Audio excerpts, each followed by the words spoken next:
My name is Colonel Steve Moritsugu. I'm the commander of Canadian Forces Information Operations Group.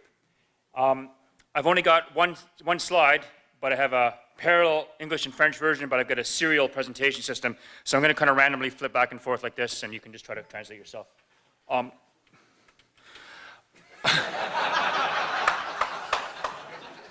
If I haven't flipped for a while, somebody wave at me and I'll flip it again back the other way. When I was asked to do an update on Canadian Forces Information Operations Group, I had two thoughts. Number one, every day is a recruiting day. And number two, how can you update when many people actually don't know what a CFIOG is? Like, what is this thing? So what I thought I'd do, rather than updating and assuming you know what I said last year and where we are this year, I'll just give brief descriptions of the three programs that we run in Canadian Forces Information Operations Group. And I'll tell you what we do. I won't tell you how we do it, because that's the killing part. And then at the end of it, you should have a better understanding of what it is and why, if you're not there already, you really want to come work in CFIOG, whether you're blue, dark blue, or green-brown. Right? So the three programs of CFIOG are displayed here horizontally, right? Signals intelligence, support to electronic warfare, and cyber operations. And when I get to the cyber operations part, don't worry, I will define for you what I believe we're talking about when we're talking about cyber, right? Because you've all heard many people talk about cyber, and it can mean almost anything you want. So you have to define that to be in your conversation, right? So signals intelligence. As part of the National Military Intelligence Enterprise, right? There's all kinds of things that end in intelligence, HUMINT, SIGINT, IMINT, they all have a cool short form too, right? So they actually have human intelligence and imagery intelligence and signals intelligence, right? So at the top there, there's a Chief of Defense Intelligence and Intelligence Command Headquarters, which sort of should be coordinating what our information requirements are, what we need to go out and collect, process, exploit, and disseminate. A bunch of national priorities, a bunch of military priorities, and the first military priority is not necessarily the first priority for each of the INTs, because it depends on what you're capable of doing, what you contribute, right? So if the first priority is, priority X, and they have a description of what it is, and they look at the signatures, and I go, yeah, for $1 billion in 15 years, I can give you an answer. That's probably not going to be my first priority, because that's not a good investment, right? And priority number two is this, and they go, we got a spy that gives us all the information, so we're good, right? So maybe priority 3 for overall might be SIGINT's first priority, right? So there's a relationship there between intelligence command and the different types of INT, right? So within CFIOG, we do signals intelligence, right? You can see it there in English, and here it is in French, right? So gathering, going out, collecting, processing, exploiting, and then disseminating, sharing, the intelligence that comes from the electromagnetic spectrum, the electromagnetic communications, electromagnetic emissions, and that kind of stuff.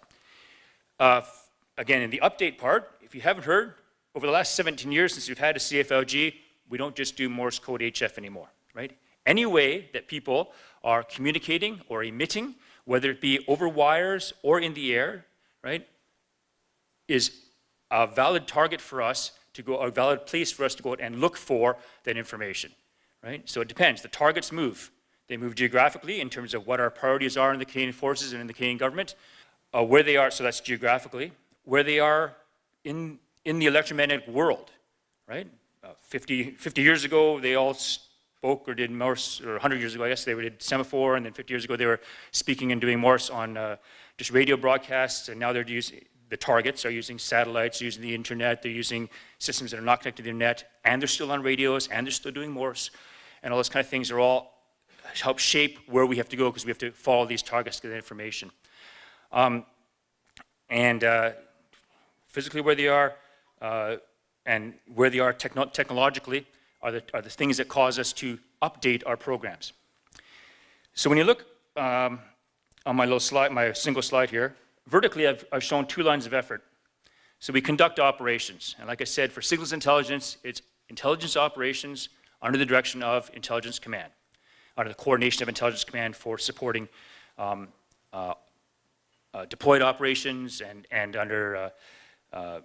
determining what capabilities we will deploy, how much of it's going to be SIGINT, and then we're actually feeding customers right down to potentially individual soldiers at times, and certainly individual unit commanding officers and so forth, with relevant information to inform their, you should duck right now, or you should point your gun in this direction, up to strategic decision makers all the time.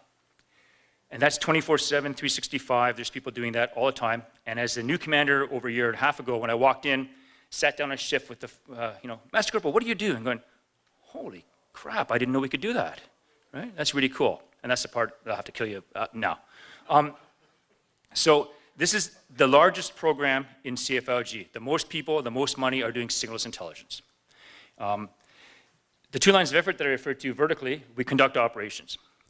The other thing is because from the perspective of the Canadian Forces, this isn't huge. It's not as big as the Army, right? There's not 10,000 or 14 to 15,000 people doing this.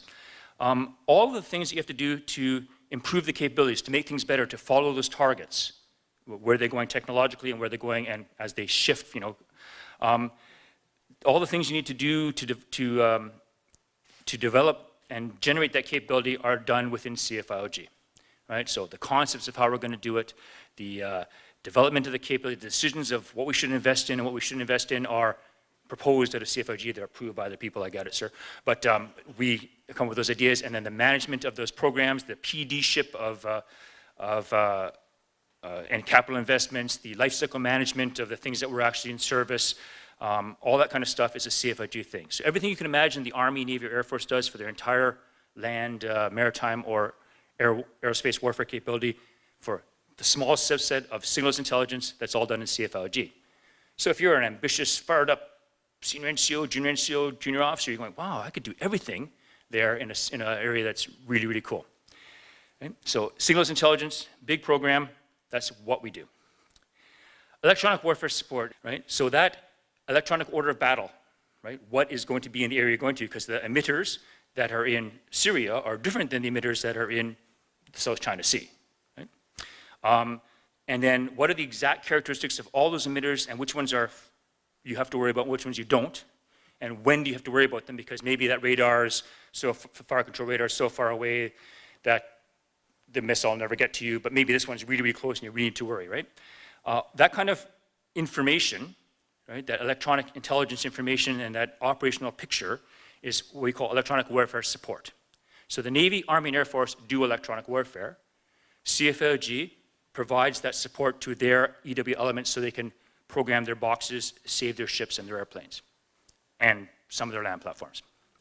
Right? So that's an important function. And again, the conducting of operations, the doing that 24/7, the providing those EOBs, which is a sort of intelligence product, and providing that feedback not to the intelligence unit or to intelligence command, but more to the Air Force or the Navy, is conducting operations for us. And then improving capabilities, again, in that space, because it's a small thing, everything from the concept to the force development activities, to the force generation and force management, to the running the projects, to the LCMMing of the equipment, to the buying of the supporting, because it's really about managing data, a lot of it, right? So buying the supporting and implementing and fielding the systems that will allow you to do that and making them all compatible so we can transfer the data from allies, where we get a lot of it from, to allies, because we do a lot of analysis, and then to the Navy and Air Force in a form they can use. Again, all those things from soup to nuts is a CFIOG thing. Right? Some of the project management stuff is administered by other commands, but the direction all comes from CFIOG. In both signals intelligence and electronic warfare support, we're relatively small, right? So a common thread for all CFIOG programs is a lot of liaison, a lot of working together, not more than liaison, of extremely, I don't know if you can see me on TV, I'm making a hand gesture, extremely tight links to those organizations.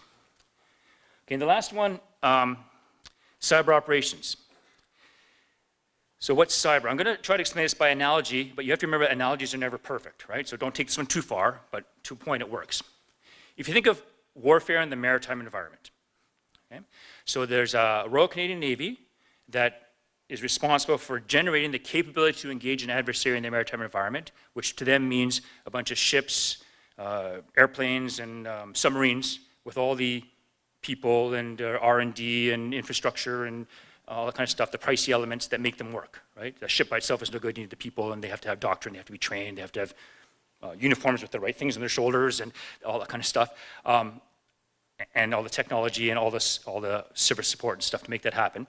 But that's kind of what the Navy does, right? Generate those forces that will operate in the maritime domain, which is a fancy word for ocean. Okay? Sorry, because I see a lot of Army guys, and I know we can do math, but I had to explain that part. So that's the naval engaging the enemy part. That's naval operation, maritime operations, right? So if you think in the cyber domain of warfare, and the cyber domain or cyber environment being basically everything connected to which an electron moves with purpose, right? There's a better definition out there, but that's the short one, right? So wires and wireless networks and just communication systems, all that kind of stuff is the cyber environment. That's a contested space, or potentially contested space, in which we have to be able to maneuver to engage an adversary, right? So that cyber equivalent of ships and submarines and airplanes with all the stuff that makes them work, especially the people, right? That's the cyber operations capability of the forces. In the Navy, the oceans, like you look out your window in Halifax Dockyard and there's an ocean, right? Well, actually there's a harbor, but beyond that there's an ocean. In the cyber environment, we have to build the ocean from the shore out to the 200-mile exclusive economic zone, right? The Canadian part of the ocean has to be built, right? That's not cyber operations, that's cyber, okay? Or many people have like cyber support operations, network operations, but that's the big C cyber. Right? Cyber operations is the ships, airplanes, and stuff that goes through it. So which one's bigger? Building the ocean is a way bigger job that requires way more investment, way more people, way more effort. The same exact ratio applies within the cyber environment versus cyber operations. The cyber environment is huge, requires a huge investment. Oh, and before we invented the sexy word cyber, this is what the C&E branch has been doing for the last 112 years, right? Cyber operations, building the capability to engage an adversary in that environment, is something we probably were doing before we knew to call it cyber operations, but you can clearly see the distinction between the two. CFIOG does not do the cyber environment. We collectively all do, right? The 2 years I'm in CFIOG, I'm doing cyber operations. That's what I'm working on, right? The 30-some many years that I've been in the C&E branch, I've been doing all along cyber, right? But I just didn't know to call it that 30 years ago. Okay? So cyber operations is what CFIOG does. It's a small part that is intimately connected to, right? The ships are connected to the ocean. It's a small part of that, right? And there's two parts. There's the Canadian waters and there's the rest of the ocean. And there's a boundary on the other side, there's the littoral, right? Or the shore. Because if you think about it, going back to my Navy example, the Army has boats, little boats, right? We cross rivers and stuff with them and that kind of stuff.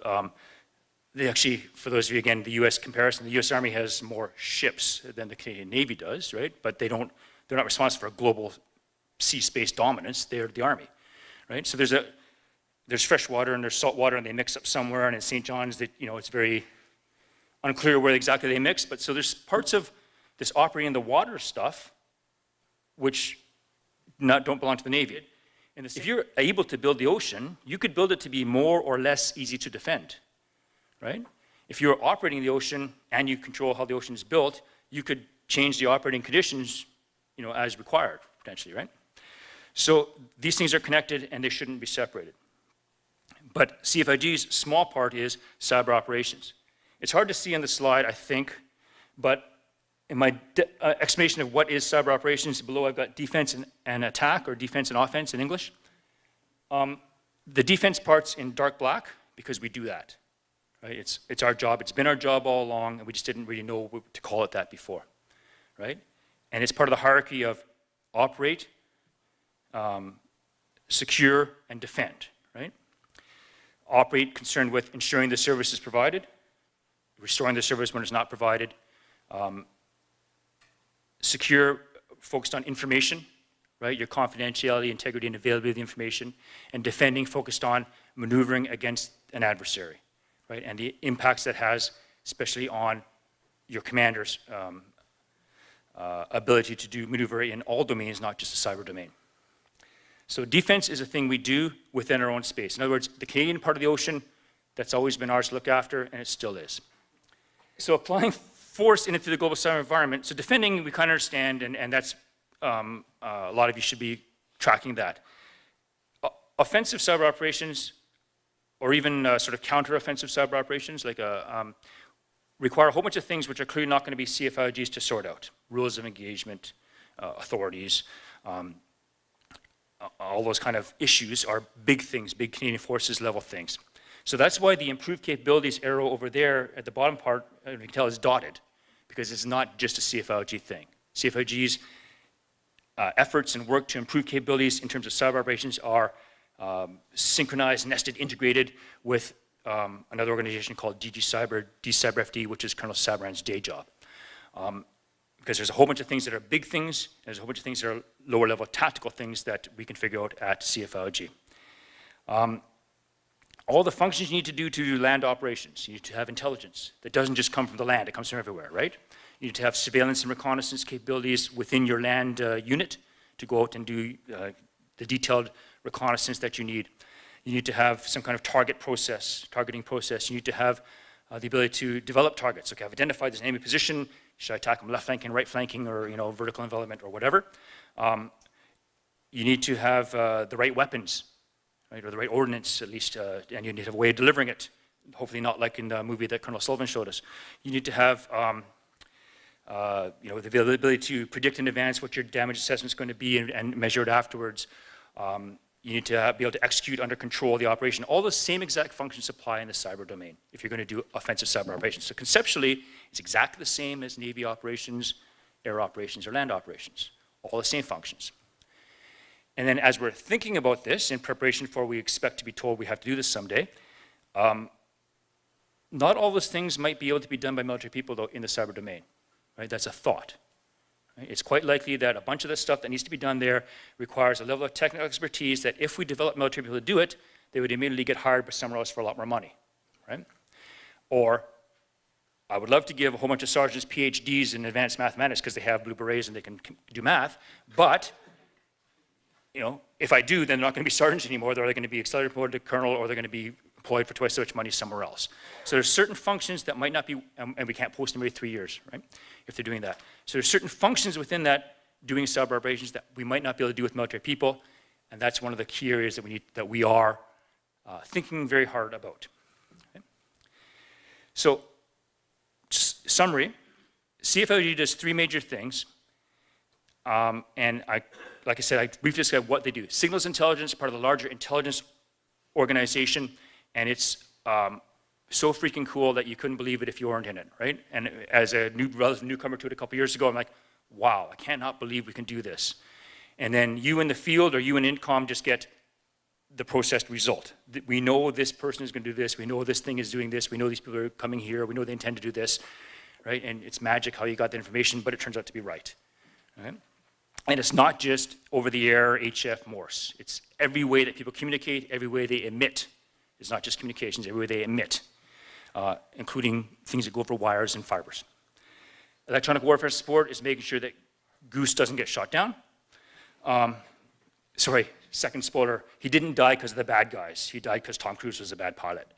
And then, but he still got the beautiful girl in the end, so.